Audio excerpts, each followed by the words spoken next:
बसमध्ये एका महिलेचा धक्कादायक प्रकार. कोल्हापूरवरून पहाटे निघालेली बस, जिच्यात सगळे प्रवासी शांत झोपलेले, पण अचानक एका महिलेची विचित्र हालचाल सुरू झाली.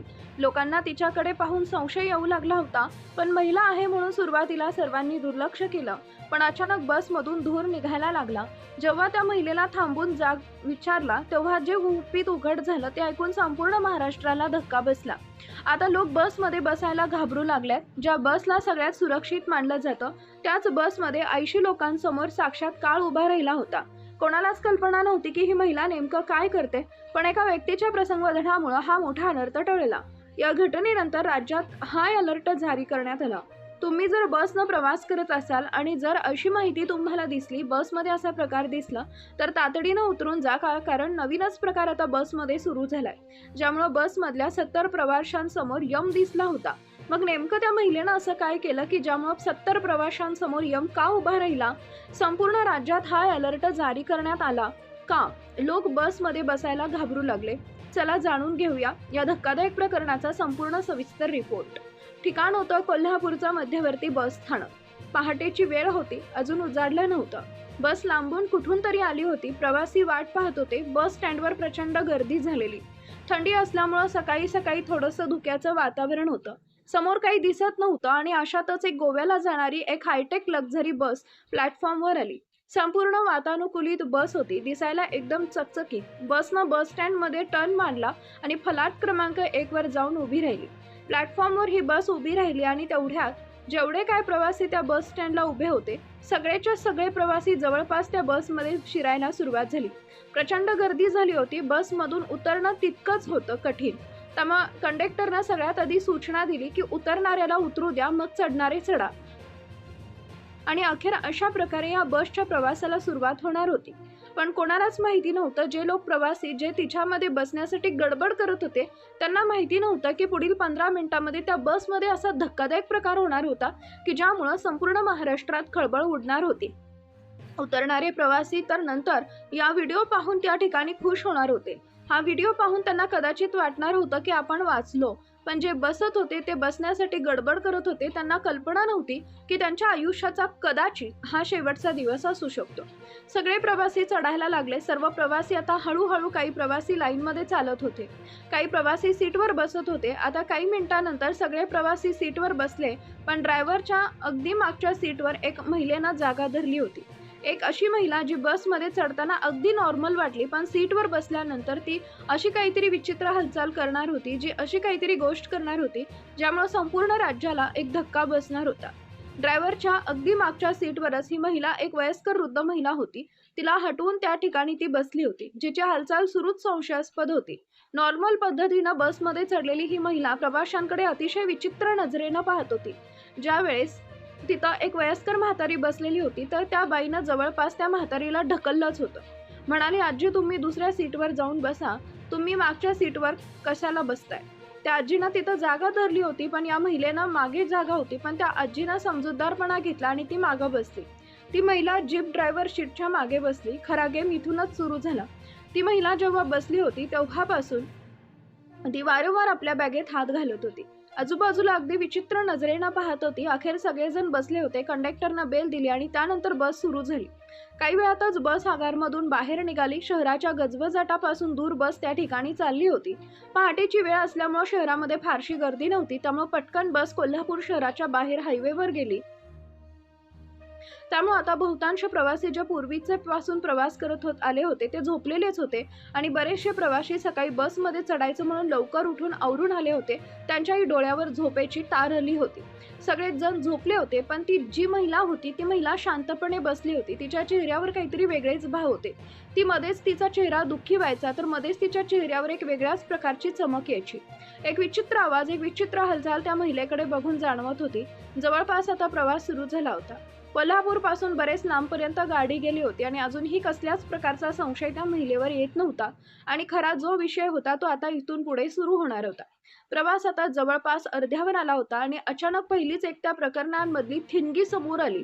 या प्रकरणातलं पहिलं पान उलगडणार होतं ते म्हणजे अचानक बसमध्ये एक उग्र आणि गुदमरणारा वास पसरू लागला.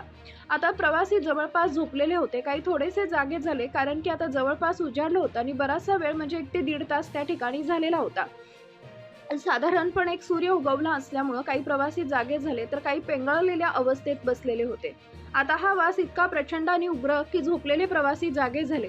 सुरुवातीला काहींना वाटलं की इंजिनमध्ये बिघाड झाला असा, पण जेव्हा एअर कंडिशनच्या व्हेंटमधून पांढरा धूर बाहेर येऊ लागला तेव्हा सर्वांची पाचावर धारण बसली. जवळपास 5 किलोमीटर हा वास बदलत होता. सुरुवातीला थोडासा वास आला, नंतर वास वाढला. वास वाढत वाढत सगळेजण त्या ठिकाणी जागे झाले. काही जणांनी जे शेजारी बसले होते त्यांना जागा केलं. काहींनी पुढच्या सीटवरल्यांना जागा केली, काहींनी मागच्या सीटवरल्यांना जागं केलं. हळूहळू वासाचं रूपांतर उग्र वासामध्ये होत होतं आणि पाहतात तर काय, अगदी 10 ते 15 किलोमीटर गेल्यानंतर एसीचे जे वेंट आहेत ती गाडी वातानुकूलित होती. जिथे एसीच्या गार हवा येत होती त्याच गार हवेमधून हळूहळू पांढरा धूर बाहेर येऊ लागला होता. आता अखेर हा धूर पाहून लोकांच्या पाचावर धारण बसली. बसच्या काचा सीलबंद होत्या, त्यामुळे धूर जो होता तो बाहेरून आत येण्याचं काहीच कारण नव्हतं.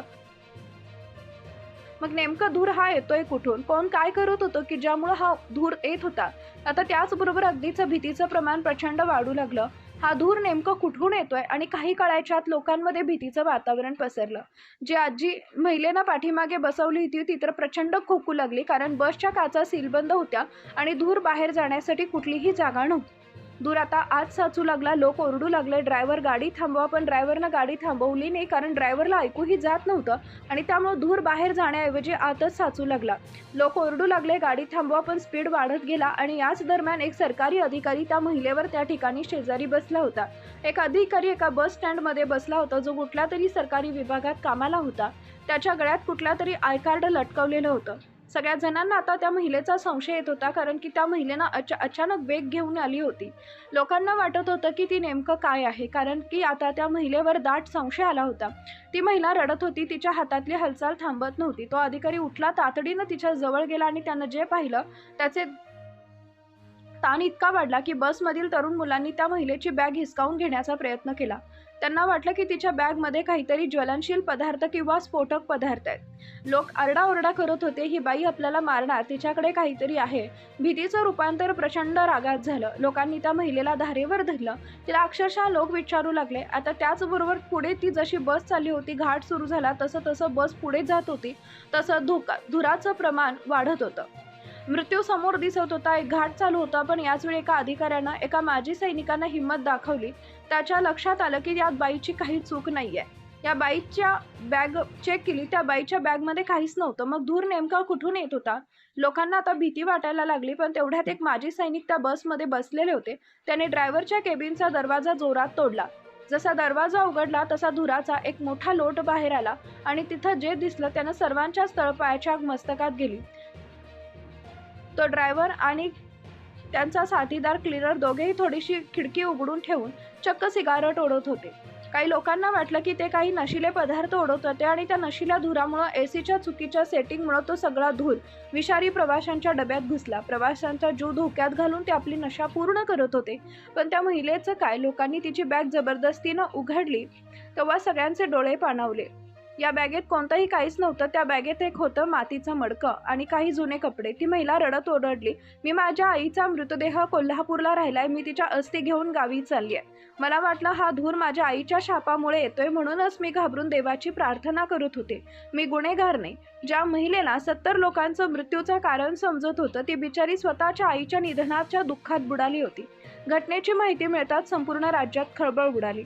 पोलिसांनी त्या ड्रायव्हरवर कठोर कारवाई केली असून आता एसटी बसवाल्यांनी या प्रकरणाला बेजबाबदार कृत्याविरोधात रेड अलर्ट जारी केला असून हा प्रसंग केवळ प्रवाशांचा नाहीये, तर तो 70 जणांच्या मृत्यूशी चाललेला खेळ होता.